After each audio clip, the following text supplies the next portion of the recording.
Olá, pessoal. É um grande prazer novamente poder trazer uma reflexão aqui.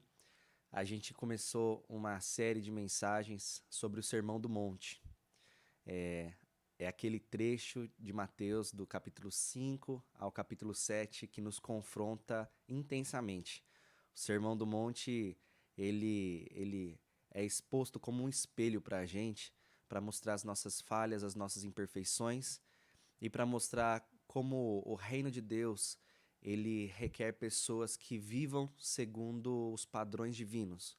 Como Deus ele requer de nós para o discipulado uma vida correta, uma vida justa, uma vida íntegra. Mas quando a gente olha para a gente mesmo, a gente não vê essa justiça. A gente vê tantas falhas, a gente vê tantas limitações, a gente vê tantos tropeços que, como no primeiro verso do Sermão do Monte, a gente já se reconhece, aqueles que são sinceros, como pobres de espírito. E a gente percebe que nós não temos recursos em nós mesmos e a gente fala: Senhor, eu sou pobre e eu preciso do Senhor. E aí, então a gente se alegra ao ouvir bem-aventurados pobres de espírito, aqueles que veem que dentro de si não há recursos de justiça, não há recursos de, de mérito algum, de bondade, mas a gente precisa do Senhor nos conceder para que a gente possa viver segundo a sua vontade. E então o Sermão do Monte caminha e começa a crescer, mostrando como o verdadeiro discípulo de Cristo deve ser diferenciado, como ele deve caminhar segundo os padrões do reino de Deus. E aí, então, no decorrer desse Sermão do Monte, a gente vai vendo quão ainda a gente está distante, quanto a gente é falho. E a nossa única resposta é: Senhor, me ajuda, eu preciso. E aí, então a gente chega na oração. Jesus ele vai falar sobre oração e é o que a gente está abordando agora nessa série. A gente vai fazer outras séries falando sobre bem-aventuranças, sobre outras partes do Sermão do Monte, mas exclusivamente a gente está se dedicando na oração. Porque a oração é o meio em que Deus concedeu para que nós nos achegássemos a Ele em humildade, em quebrantamento, em derramar do coração e recebêssemos daquilo que Ele tem preparado para nós e nos relacionássemos com Ele, nos encontrássemos com Ele em meio a um mundo tão complicado de se viver, em meio a uma situação interna do nosso coração pecaminoso tão difícil de domar, mas é por meio da oração, por meio desse meio de graça, que a gente consegue amadurecer como discípulos de Cristo Jesus. E então Jesus ele vai dedicar um trecho sobre oração, e a oração mais famosa do mundo, o Pai Nosso, está nesse trecho de Mateus capítulo 6. Só que antes de falar sobre o Pai Nosso, a gente abordou os versos anteriores que eles lidam como se fosse um preparar de terreno, como se esses trechos mostrassem como a gente não deve orar antes de aprender como orar. Eu queria ler com vocês Mateus capítulo 6, verso 5 ao verso 8.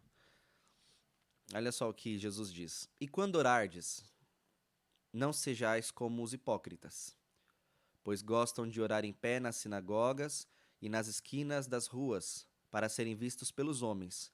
Em verdade vos digo que eles já receberam sua recompensa. Mas tu, quando orares, entra no teu quarto e, fechando a porta, ora ao teu pai que está em secreto, e em secreto teu pai que vem em secreto te recompensará. E quando orardes, não useis de vãs repetições, ou repetições inúteis, a exemplo dos gentios, pois eles pensam que serão ouvidos pelo muito falar. Não vos assemelheis a eles, pois o vosso Pai conhece de que necessitais antes de pedirdes a ele. Então, basicamente, Jesus ele vai dar dois exemplos aqui. Num extremo, os religiosos, aqueles que eram considerados pela cultura como homens de Deus, os fariseus. Eles usavam filtros, é o que a gente comentou bastante no domingo, de religiosidade. Se mostravam super espirituais e oravam em público, em voz alta, mostrando a espiritualidade deles, a religiosidade deles. E aí, então Jesus critica-os, dizendo que não façam como eles, mas antes vão para o seu quarto e orem, porque o coração deles está somente voltado a receber recompensa de homens. Quais recompensas? Elogios, reconhecimento, Homens que olham para eles e falam: nossa, esse daí é verdadeiramente espiritual. Jesus não quer que os seus discípulos, os cidadãos do reino dele, ajam como os fariseus, que buscam agradar a homens antes de agradar a Deus. Então ele fala: vá para o seu quarto e ore para o seu pai em secreto. E o seu pai que te vê em secreto, ele vai te recompensar. Talvez você não receba elogios de homens, mas aquilo que Deus tem reservado para aqueles que o amam é muito maior. E aí então ele vai para outro extremo, para os pagãos, para os gentios, aqueles que nem mesmo conheciam o Deus hebreu, o Deus que abriu o Mar Vermelho, mas às vezes tinham várias outras religiões. E ele fala sobre a oração deles e um outro tipo de oração que é errada também. Eles usam de vãs repetições e falam, pensando que no muito falar, Deus vai ouvir eles. E a falha que Jesus aponta é que eles presumem muito, mas não conhecem nada. E nós temos como conhecer por meio das Escrituras, da palavra de Deus. O momento que a gente para de presumir é o momento que a gente vai às Escrituras e testifica. É essa a vontade de Deus, então eu quero conhecer a Ele e a gente entende como orar. E Jesus, Ele nos mostra como orar. Mas onde eu quero focar aqui nesse devocional é sobre a percepção. Se você ler várias vezes esse trecho, você percebe que Jesus, antes de ensinar o Pai Nosso, ele está querendo fazer uma correção de percepção. Percepção é a gente se perceber em algum momento, em algum lugar, em algum local, fazendo algo. Jesus está ajustando a percepção daqueles que estão ouvindo ele, dizendo: quando vocês vão orar, não cheguem já com as palavras e repetindo e falando muito, ou simplesmente levantando suas mãos diante de todo mundo. Façam um ajuste de percepção. Qual ajuste é esse? É entender diante de quem vocês estão. Os fariseus tinham as suas percepções entendendo os homens como público principal. Os gentios têm a sua percepção de que Deus ele não ouve muito bem, ou Deus ele precisa de muitas palavras para poder entender. Ajuste a sua percepção. Vocês, como meus discípulos, entendam. A percepção correta é entender que vocês estão entrando diante daquele que criou os céus e a terra. É entender que vocês se percebem no momento da oração diante daquele que tem todos os recursos e que pode dar muito além daquilo que você pediu, pensou e imaginou, muito mais do que elogios de homens. É você se perceber diante daquele que sabe todos os seus problemas antes mesmo de você falar eles, antes de você expressar eles. Quando eles surgem, ele já conhece. E isso não é um motivo para você não trazer esses problemas a Deus, mas você buscar entender que ele sabe de todas as coisas e que o ponto principal e alto da oração não é trazer os problemas, mas é se perceber diante desse Deus que tudo conhece e que tudo pode fazer. Então Jesus está fazendo um ajuste da percepção para aqueles que são seus discípulos, para que eles não tomem os moldes dos fariseus, nem tomem os moldes dos gentios e pagãos. Essa lição também serve para nós. Quando nós vamos em oração, a gente precisa de um ajuste de percepção. E aqui eu gostaria de tomar as palavras de Martin Lloyd Jones, que tem me ajudado muito na reflexão desses versos. Ele diz assim, no seu livro sobre o Sermão do Monte, que na verdade é um conjunto de pregações. Ele fala assim: o passo seguinte pode ser chamado de percepção. Após a exclusão vem a percepção, mas perceber o quê? Bem, precisamos perceber que estamos na presença de Deus. E o que significa isso? Significa a percepção de quem Deus é e do que Deus é. Antes de começarmos a proferir palavras, sempre deveríamos relembrar essa realidade. Deveríamos dizer para nós mesmos: agora estou entrando no salão do trono de Deus, o Todo-Poderoso, o Absoluto, o Grande, o Eterno, que brande todo o poder, força, majestade, aquele que é fogo consumidor, aquele que é luz, em quem não há trevas nenhuma, aquele Deus totalmente absoluto e santo.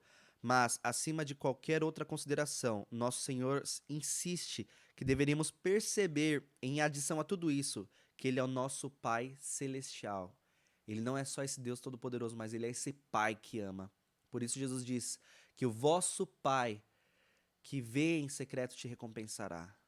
você não está entrando somente na presença do Todo-Poderoso, daquele que tem todos os recursos possíveis, mas você está entrando na presença do seu Pai, que, mesmo que você tenha tido más experiências paternas, é aquele que é o padrão perfeito da paternidade, aquele que cuida, aquele que ama, aquele que zela, e aquele que tem disponível para dar tudo aquilo que encontra como necessidade para nós, tudo aquilo que ele entende que é preciso que recebamos.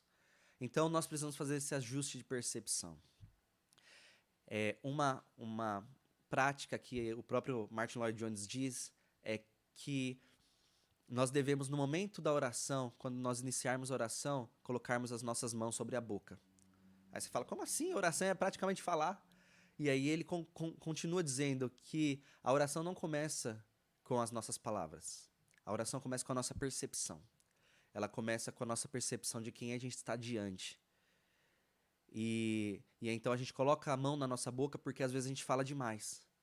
E às vezes a gente tem a tendência de usar vãs repetições e falar. Mas quando a gente entende que a gente está diante daquele que nos conhece, como diz o salmista no Salmo 139, quando nós éramos ainda massa informe, aquele que sabe todos os nossos dias, aqueles dias ainda que nem aconteceram, ele também já sabe.